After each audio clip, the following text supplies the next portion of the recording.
back.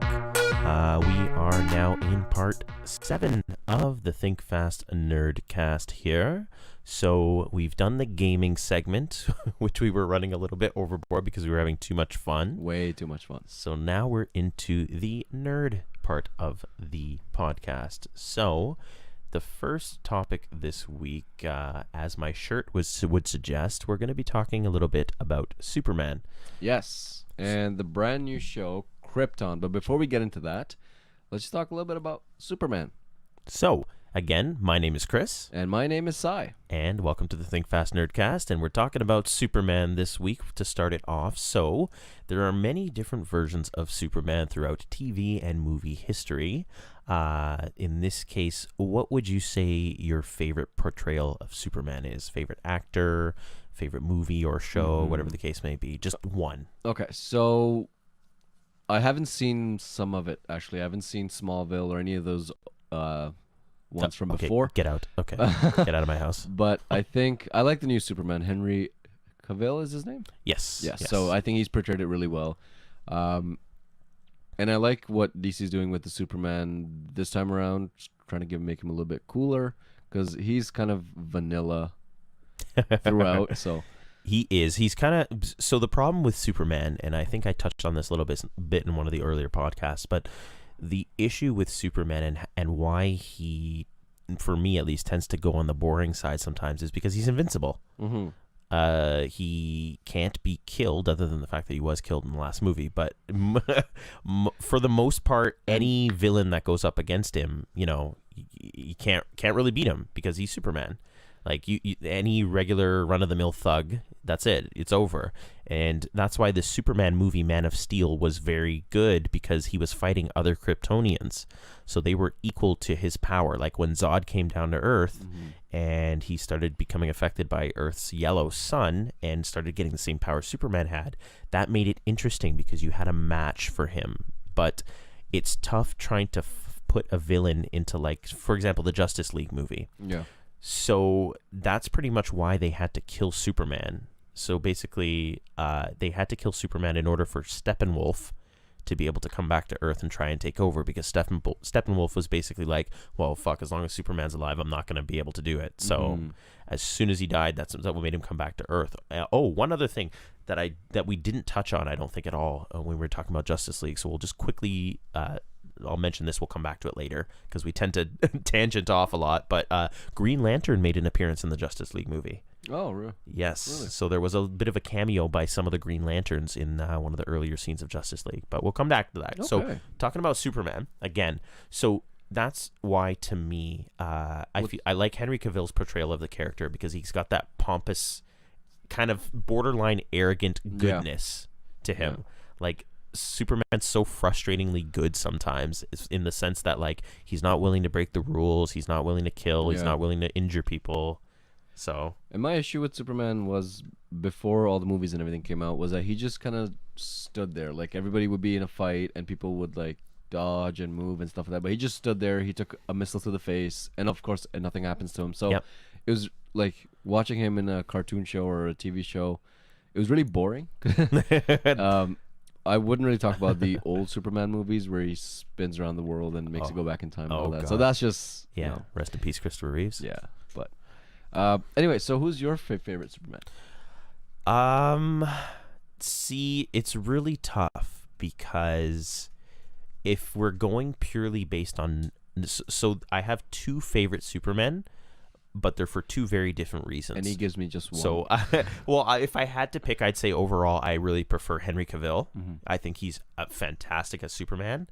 But if it was anyone else other than Henry Cavill, I would say Dean Cain from the Superman TV show from the 90s, because I grew up watching that show, and that to me was fascinating. Like, the special effects were garbage, but like I was a kid, like everything looked cool, Yeah. So that's the Superman that I grew up with. I never really watched the Christopher Reeves movies, so other than that, that's our little intro into Superman. But now let's talk about Krypton, because that's on the air right now. Yes. In fact, the third episode came out about 3 days ago, so that one I haven't seen, but I did watch the first two. What about you, Chris? I haven't had a chance to watch it yet because I've got a million other things to catch up on, but I will try and get a few episodes of that, as well as Black Lightning. I'll try and get some of that in as well. But I did see a trailer for Krypton, and it does look interesting. So by my understanding, and you can correct me if I'm wrong on this, but this takes place on Krypton way before, I think it's actually Superman's grandfather, not his father. Yep.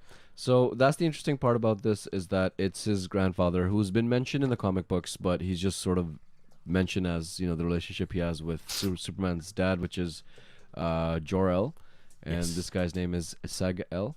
So he just mentioned as being there, but no really insider history about that. So this gives the producers and the writers of the TV show a lot of room to work with. They're just basically blank slate. Yeah, and they're making things up as the show goes on. So it's sort of like Gotham in that sense, but we'll get on that in a later point. My reaction to the show was, Meh. I mean, it's so. It is a little bit too soon to say anything, but the way that it just started off and the way that it's headed, it's okay. That's the whole thing with, starting a brand new prequel, basically, is that it's sort of hard to stay captivated. The characters and the premise of it is sort of, like Superman's grandfather and blah, blah, blah. And we all know, spoiler alert, Krypton blows explodes. up. Yeah, so we know how the show will end, but that's kind of a cool part that I am looking forward to see is the end of the show. The biggest thing about Krypton, it's okay. The writing is really garbage, but that's unfortunate. That's so unfortunate. It is shot in Montreal though, so a part of it's in Montreal, some of it's in Serbia, and I was like Siberia, Netherlands. Yeah, so it's pretty much all over the world. Okay. Netherlands. Wow. Netherlands. Yeah. So, and then the main thing there that stood out was the appearance of a character. He's sort of the main character, is Adam Strange. Oh yes. Not well known at all, again C-tiered, but he's basically a regular guy. He's a normal human. He's not anything like a Kryptonian or anything like that. So he's just a normal human.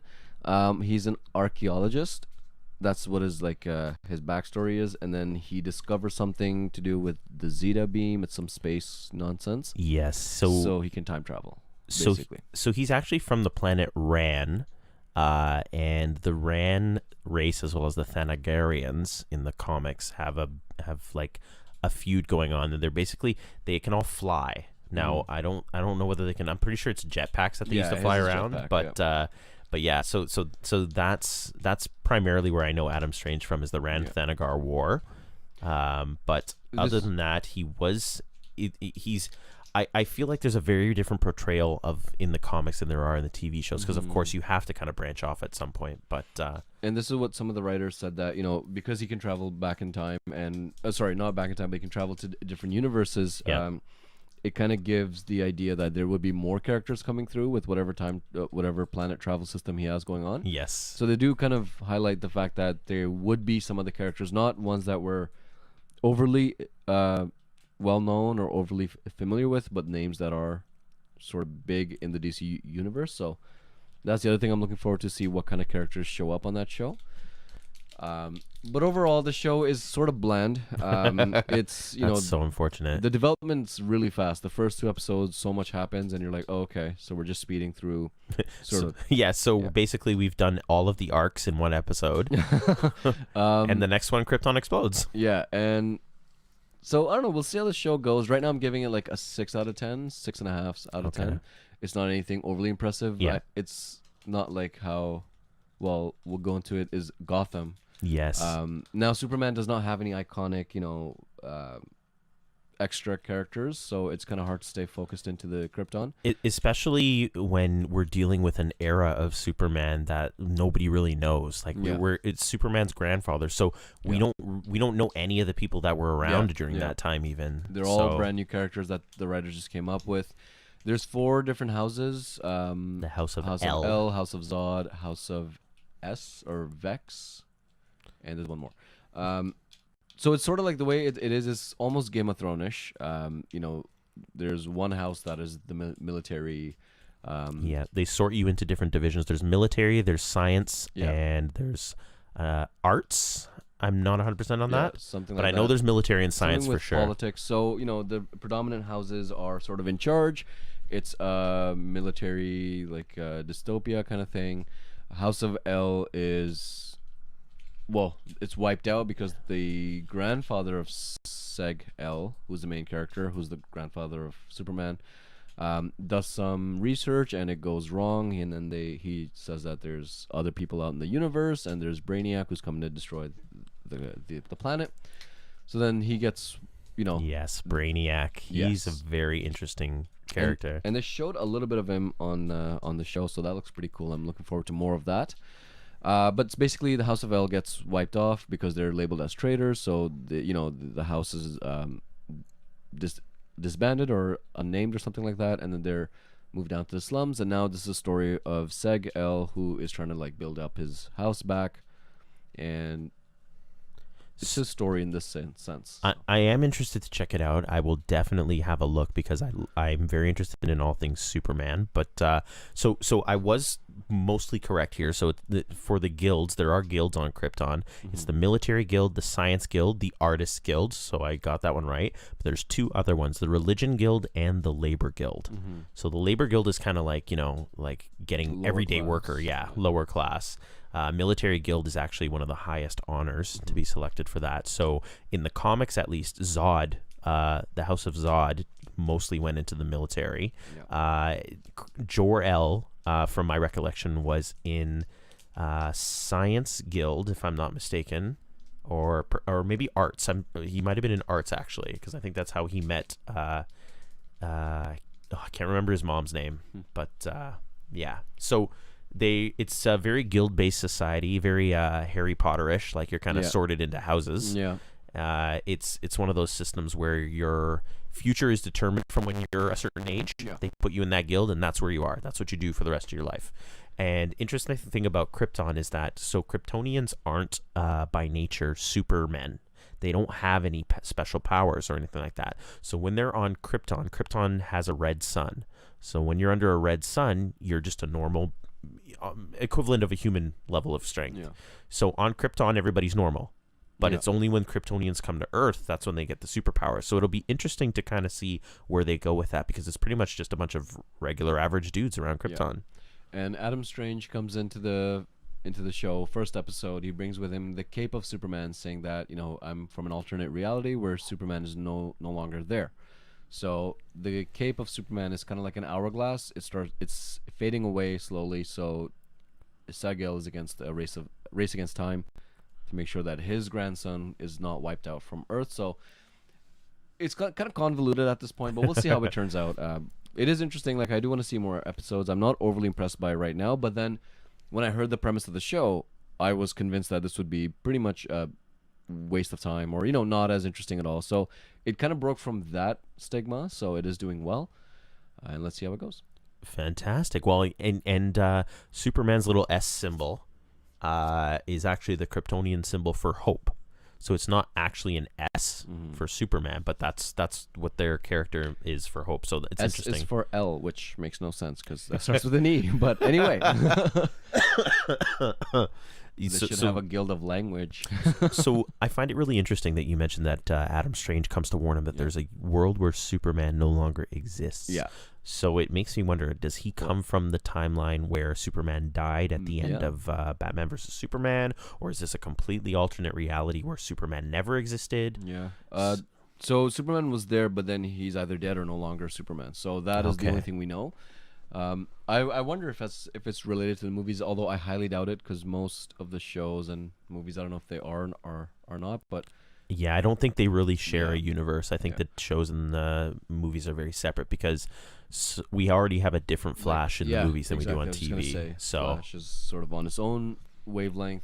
Green Arrow's have a show universe and a movie universe, basically. And on that note, I actually attended a recent what would you call it? I guess a Q&A session, or just I went to see Kevin Smith, the creator of Clerks, Mallrats. He's directed some episodes of The Flash, super well known in the nerd community, Jay and Silent Bob. So I went to see one of his evening shows, and he was talking about how he worked on the Flash TV show for a bit and how it was so interesting. Like when he finally learned how they do the effects for Flash, like he was super disappointed because when he first showed up, he's like super hyped. He's like, all right, I'm gonna film Flash. We're gonna do all the CG and stuff. And then one of the guys is like, oh man, you're gonna be real let down when you find out how we do it, like how the fast running. Yeah. So he's like, okay, let's do it. Let's shoot a scene. So he's like, okay. So he's like, all right, so we're shooting a scene and action. And then the Flash guy just kind of jumps in place, and that's it. That's how they do it. Animate the rest of it? They animate the rest of it. That's it. That's hilarious.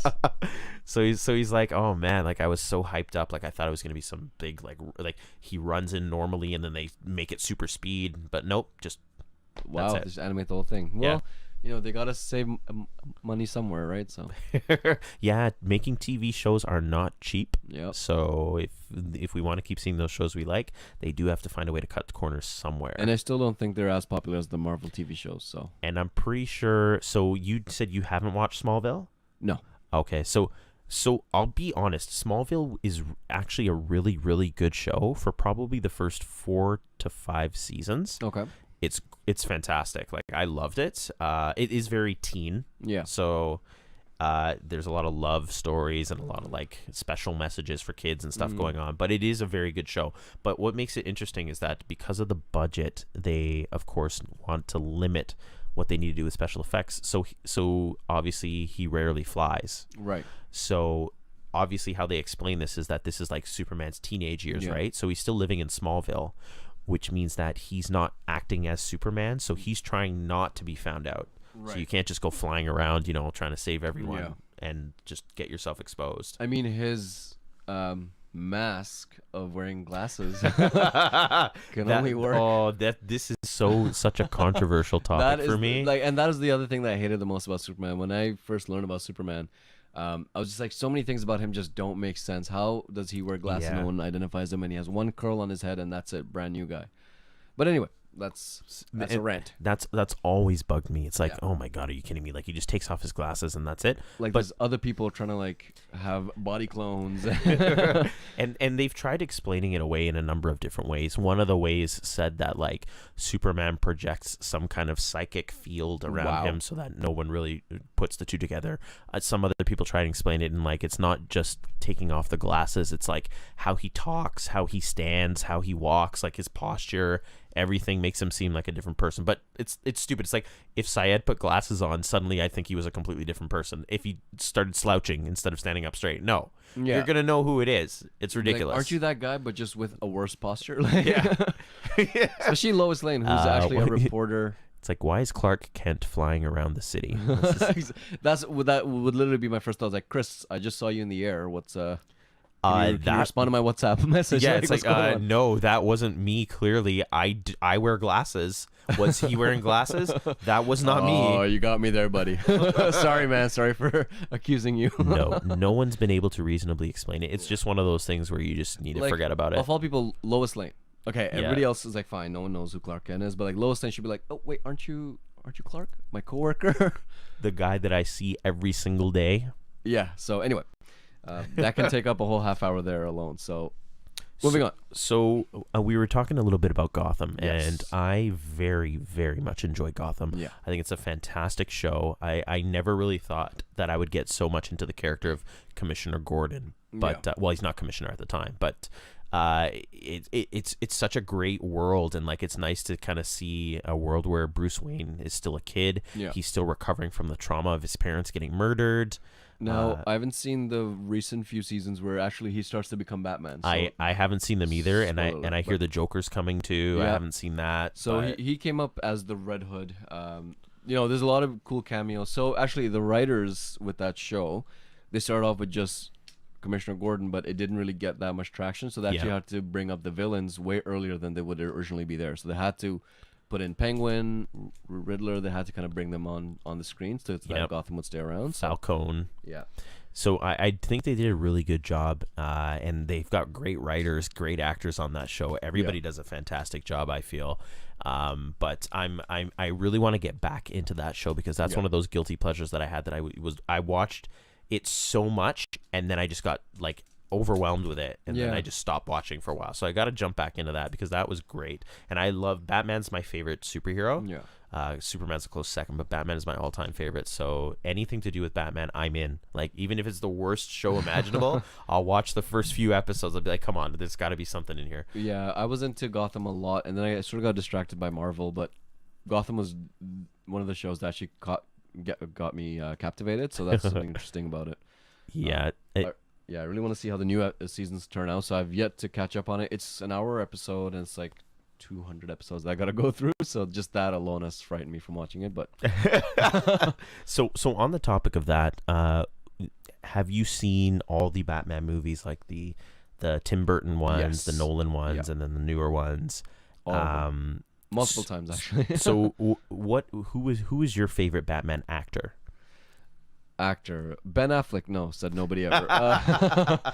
I really think Christian Bale did a great job, and what's his name? Michael Keaton. Yes. So Michael Keaton is my personal favorite. Yeah, really. Yes. Yeah. Yes. So Christian Bale is a close second, but Michael Keaton to me will always be the actual Batman. Yeah. Now Adam West, of course, was like, while he was very much Batman when I was growing up, like I'd watch the old shows with like pow, sock, and like things like that. But it was clearly meant to be a comedy. Yeah, It wasn't meant to be taken seriously. It was lighthearted. Yeah. Yeah, so I don't really that doesn't really count to me. But Michael Keaton, I feel like he had everything down. He had the Batman attitude down. He had the Bruce Wayne personality down. He just had the look. He had everything, and their Alfred was perfect too. Yeah, and I agree. Tim Burton, excellent director. Yes. He really set the mood of Gotham, I feel, because a lot of the newer interpretations of Batman, they either barely show Gotham or they show Gotham as just a normal city, when really it's not. It's a really dark, dingy, dirty place. Like, it's changed. So part of the reason why Gotham went to shit was because after the Wayne family got murdered, so the Wayne family was investing a lot into Gotham, into making it better and restoring it. But after the Wayne family died, that's when it started to slip away and crime started to take over. So I really liked the Tim Burton. Although Batman Returns, I just watched Batman Returns again after like 10 years. It's pretty bad. Like, yeah. When you look at it, it's not great in terms of like if you look at it story and stuff. objectively, one of my issues with a lot of actors who've played Batman, like George Clooney, well, oh man, we're not even going to talk about that. His premise, just the movie he was in, was really garbage. But like, Yes. the thing that I've noticed with a lot of actors, they can either do Batman well or they can do Bruce Wayne well. Like, there's only a very few replications where they're both good Batman and Bruce Wayne. Like, George Clooney was a good Bruce Wayne. Yes, Like, that's absolutely. pretty much how I see Bruce Wayne. Yep. But not necessarily in Batman form. Christian Bale was the opposite. I thought he was a great Batman, but when it comes to Bruce Wayne, he was emo. He was really like serious. Bruce Wayne's always been like a little bit more charismatic than that. So absolutely. So they always had a saying in the comics that where for most superheroes, the superhero, the civilian is the secret identity. Yeah. And then the superhero is the main. Yeah. So for Batman, it was that he had to pretend to be Bruce Wayne, and he really was Batman. Yeah. So whereas for most people, it's the reverse. Yeah. Is that like Superman really is like Clark Kent. Yeah. And then he has to be different when he's Superman. Yeah. But in reality, like, Clark Kent is who he is on a daily basis. But for Batman, he's not Bruce Wayne in any way, shape, or form. He's not. He has to pretend to be Bruce Yeah, Wayne. he has to pretend to be like an idiot millionaire playboy who likes just throwing his money around at random women and cars and fancy stuff. Yeah. Because the whole point is to no one ever suspect that he could be Batman. Yeah. So that's I've yet to meet or see a Batman that is both. I've yet to meet Batman either. Yeah, I know. I've yet That to would meet be Batman. amazing. But he's fictional, so. Damn it. Ben Affleck, though. Yes. A lot of people like Ben Affleck. Most don't, but there are some people who do like Ben. I like him, just not as Batman. He makes a good Batman for. I don't know if you've seen like The Dark Knight, the TV. The cartoon movie and stuff like that. There's a couple of them. Like The Dark Knight, as in like the. There was a cartoon movie which where they show Batman as like a 50-year-old old Batman, yes. Old Batman. So he makes a good old Batman. I feel like, because he's got that like, and I think that's what they're trying to go for as well. There's one scene in the Batman versus Superman where he has a dream and he's in the desert. Yes, and he gets attacked by those flying creatures. Yeah, so that like Ben Affleck fits that part of it. He's still not a good Batman, but if I had to pick, something that makes him look best as Batman, it would be that segment or as old Batman. So, and it's funny because I feel like, and I'm not sure if this was due to some of the directorial issues with Justice League, but Batman in Batman versus Superman, I liked Ben Affleck. Like, one of my favorite scenes in Batman versus Superman is at the very beginning when they're showing a scene from Man of Steel, but from the perspective of Batman. So in Man of Steel, Zod drops the terraforming machines onto Earth to try and turn Earth into Krypton. So there's a scene where Batman or Bruce Wayne is coming out of Wayne Tower, and the terraforming machines are ripping up the city, and it's destroying one of Batman's buildings. So Bruce Wayne runs towards all of the destruction while everybody else is running away. And I love that shot, that just a shot of him, like, no fear, just running into danger and trying to save people. Yeah. So he has potential, but we'll see how the Batman movie universe pans out. Yeah, we'll see. I have high hopes. Yeah. It's been a real mixed bag, especially with Marvel. Like with Daredevil, Punisher, all of those things. They really have their highs and their lows. So, and on the note of new or Gotham related, DC related TV shows, there's one that's out there, Black Lightning. Yes. It's been going on for a while now, I think about a month or so, but it's pretty cool. I haven't seen too much of it, just the first few episodes. He is the DC version of Power Man. So it's all about an Afro-American superhero, protecting the hood. So it's that arc, but much like Luke Cage. So the effects of the show are kind of stupid. I didn't like the effects on the show, but the overall story writing and the character portrayal is pretty good. I like that part.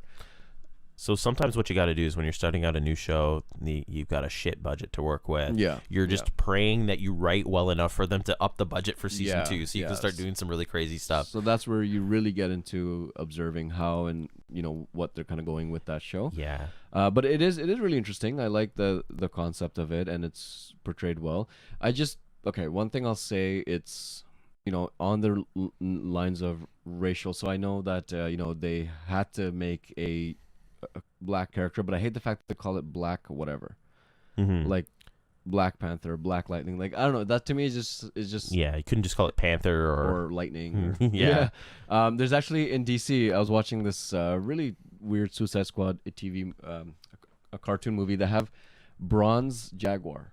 Like, that's an actual character. He's a black guy, and he's pretty much black. Yeah, so DC has like a direct ripoff of Black Panther. So you got to be kidding me. No, it's true. It's like Bronze You're Tiger or something right like that. Now. No, I don't look believe it up. you. It's so funny. Bronze Tiger, Bronze. What the fuck? You're talking? What is? So this is DC that has it? Yeah. No, go Bronze Tiger or something. Oh, okay. Yeah, I saw Bronze it there. Tiger. Bronze Tiger. Oh my God, he is a thing. Yeah. So... Oh my God, it literally is. It's just okay. So I'm gonna put a picture of this in when I put it up on YouTube. But this, so I'll describe it to you. Pretty much, it looks like Black Panther, except orange from what I can see here, and he's got a bronze. Yeah, bronze, and he's got a tiger's head. So he's like King from Tekken. If you exactly, he is. He's so King from Tekken with Black Panther's abilities and stuff like that. So I can't believe how much of a ripoff this is. I have to know which one came first. We're gonna make a whole segment about characters that were ripped off between the two, which is a lot. So that's gonna be a really long segment. We're not gonna do that now. But when I saw this, I was like, I have to talk about this because I don't care to read up on it. I really don't care about the history of this character, just the fact that, I mean, it's Bronze fucking Tiger. Okay, so he first showed up in 1975. Black. I have to know this. I need to know which one came first. This is nuts. Black Panther came first, obviously. Yeah. Okay. And I was reading a little bit more about Black Lightning. So the creators at that point wanted to actually make a Afro-American superhero as part of their diversity thing or whatever it is, but HR told them that we have too many white people as superheroes. I don't know what it is, but so they literally looked at Power Man or Luke Cage, and they're like, okay, we're gonna go with something the same thing. Yeah. At that point, it started off with very like a white person's interpretation of what black superheroes should do, which is that's always in the fun. hood, you know, like those kind of problems. Yeah. I mean, the white people are out there saving the universe, but the black character has to stay in the hood. And of protect course, it from gangbangers and all that stuff. It's really unfortunate. Yeah, that's what they and it's well, I mean, you know, back then it was very prevalent of these kind of racial stereotypes. Now you can still see it, although I'm sure, you know, they have people who kind of give more substance to the content, so they kind of make it a little bit more relatable. But the premise of it will always be the same. For I think Black Panther and Wakanda was a little bit different, but Luke Cage has the same story. Black Lightning has pretty much the exact same story as that one. Difference is that it's Black Lightning a little bit later on. So he was Black Lightning like in his prime. Now he's sort of older. He stepped down from Black Lightning, but of course he's gonna come back because the hood has gone to shit basically. So I am interested to take a look at that. That is definitely something that I want to check out because I always love checking out like newer superhero stories and random characters that you'd never think would get their own series. So I'm very interested. So that's something that I'm going to check out this week, and then maybe next time when we meet up again, we'll talk a little bit more in depth about Black Lightning and Krypton. So we'll give. So we gave our episode 1 kind of feedback. We'll talk again once we're a couple episodes in, see if our opinions have changed at all. You know, season finales is sort of what I want to wait for because that's the big payoff. Oh, and true. We'll see how we're excited about the next season, if they get renewed or whatever. So, you know, we'll just see how it turns out. So a couple of other quick things here. We are going to get a Terminator 6 movie. Okay. So Terminator Genesis, which I personally enjoyed, did not get great reviews. So word on the street is that James Cameron wanted to reboot it again and do a direct sequel to Terminator 2. Ignore all of the movies in between. Because I'm lost in the timeline. Like, I have no idea what's what with Terminator, I'll be honest. So we're jumping back to Terminator 6. Arnold Schwarzenegger, I believe, on last reports, is confirmed to return. Linda Hamilton confirmed to return as Sarah Connor. So I am really looking forward to that. Anything where James Cameron is involved, he's going to make sure, I'm pretty sure, that it doesn't go to shit. So I'm kind of hyped for that. I did read a quick story that they screened the first 30 minutes of Avengers to some lucky critics. And the results are positive. It's good feedback that it's getting. Yes, it is exciting. Now, I don't know how much we can trust it because I never really trust these early reviews. It might just be, you know, paid marketing from Marvel. But I don't think you can really go wrong with an Avengers movie. Yeah. So Iron Spider's in it, and that's enough for me to watch it. Like, I'm a huge Spider-Man fan. I'm a huge Iron Spider fan. So I really can't wait to finally see it in the big screen. Yes. So have you ever played... It's almost there. We're just a few weeks away. So speaking of Spider-Man, have you ever played the game Maximum Carnage? Oh, yes. It's one of my favorite from Okay. the Sega days. Yes, fantastic. So we're going to play a little bit of that next time. And Carnage is my favorite. I am putting that on the list for next week or next time we meet. We'll do a little bit of Maximum Carnage because that is actually my favorite beat-em-up game. Yeah. So that one was single player. There's another one with Spider-Man and Venom. Separation Anxiety. Separation Anxiety. That was my jam because me and my older brother used to play that a lot. Yes. Maximum Carnage was a little bit tough. It was age brutal. Yeah. Oh my God. So unless you're going through all the levels and finding all the secret levels to get the extra lives, it's a nightmare. Some of the bosses are just ridiculous. And so back in the days when you're a kid and you're not playing on an emulator and you don't have save states, like that's it. You had passwords. You could put in, that was the only thing. But then you start off with the like beginning 3 of the lives level. or whatever. Yeah. You spend so much time trying to get like 5 lives, 10 lives. It drives me nuts. So that's exciting. We'll jump into the next week. Now, the Rampage movie that's coming out.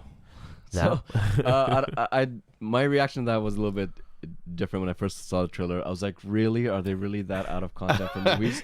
But it does look cool. It's just, I feel like anything they make now, it's got such high production. Yes. You know, anything with The Rock.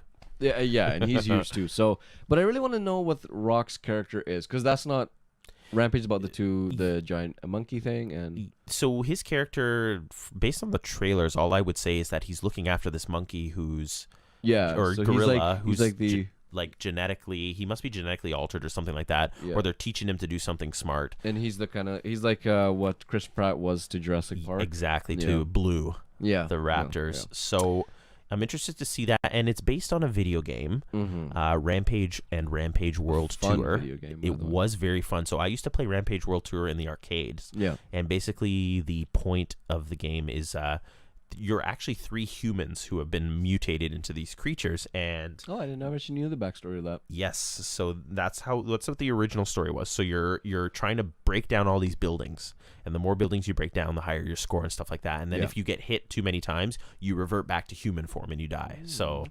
I was shocked when I found out that they were making a movie based on that. It's like when they told me they're making a movie based on Battleship. I'm like, what the hell are you talking about? Same kind of response in that sense. Like, really? Like, what's next? Monopoly? Like, we're gonna watch somebody drive around a city, just buying boardwalk, buying different streets, building hotels. Yeah, going to jail because that's a part of it. So free parking. Terminator 6 reminds me, actually, there's a Mission Impossible movie coming out as well. Yes, Fallout. Yes, Fallout. So, I can never remember. There's so many ghost Fallout protocol of. So this one, I saw the trailer. It looks really cool. The cool thing about it is that it's basically like I think they're trying to portray Tom Cruise's character as a little bit older now.